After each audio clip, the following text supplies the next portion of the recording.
कार्यक्रम का उद्घाटन नहीं कर रहे हैं। यह एक ऐसे परिवर्तन की शुरुआत है जो वित्त की कार्यशैली, उसकी गति और उसके स्वरूप को नए सिरे से प्रभावित करती है। एक समय था जब वित्त के लेन देन, वित्त केवल कागजों से चलता था। लेन देन का मतलब था लंबी लाइन, धीमी कार्यशैली और लंबी प्रतीक्षा। बैंकिंग पूरी तरह फिजिकल थी, पूंजी सीमित थी और अवसर भी कुछ लोगों तक ही सीमित थे। लेकिन आज का समय बिल्कुल अलग दौर में हम खड़े हैं, जहां वित्त का आवागमन तेज है और समावेशी हो चुका है। फिजिकल अनिवार्यता लगभग समाप्त हो गई है। पहले डीडी बनाने के लिए लंबे चौड़े बैंक कमीशन लगते थे। 0.2% लगता था। अगर 1 करोड़ रुपए भेजने हैं तो 20,000 रुपये लगता था। आज 50 रुपए के आरटीजीएस में जितना मर्जी रुपया कहीं भी हम भेज सकते हैं।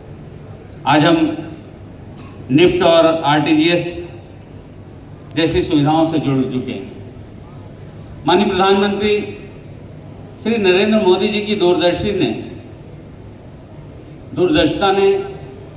दूरदृष्टि ने बहुत पहले भविष्य की आवश्यकताओं को समझ लिया था।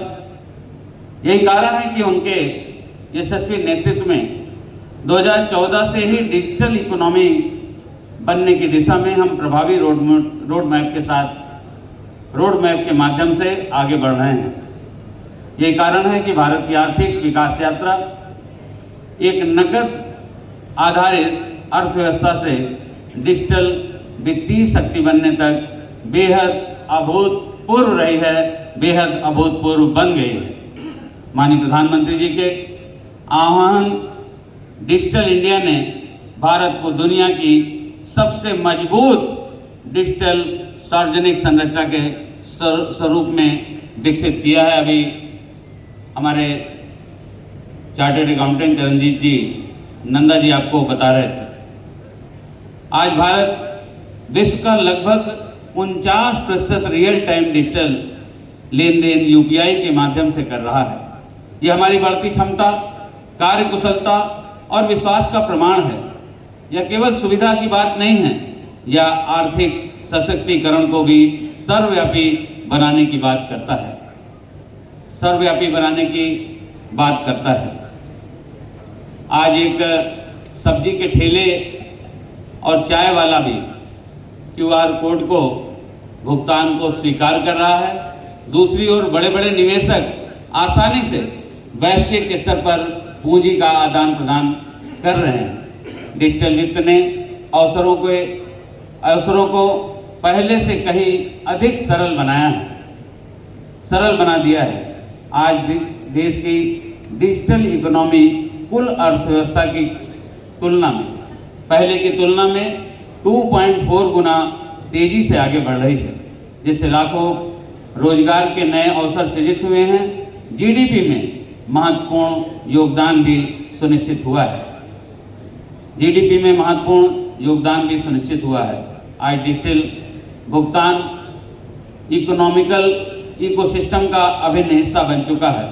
यह एक बड़े और ऐतिहासिक परिवर्तन का संकेत है। इस दौर में तकनीकी ने केवल वित्त की गति को तेज नहीं किया, बल्कि उसकी सीमाओं को भी विस्तारित किया है। एआई निर्णय प्रक्रिया को बदल रहा है। ब्लॉकचेन विश्वास की नई परिभाषा गढ़ रहा है। डिजिटल एसेट्स स्वामित्व को नए रूप में प्रस्तुत कर रहे हैं और फिनटेक उन खाइयों को पाट रहा है जिन्हें कभी पार पाना मुश्किल था। आज का वित्तीय परिदृश्य एक खुला, सहयोगी और बेहद प्रतिस्पर्धी इकोसिस्टम बन चुका है। इकोसिस्टम के एक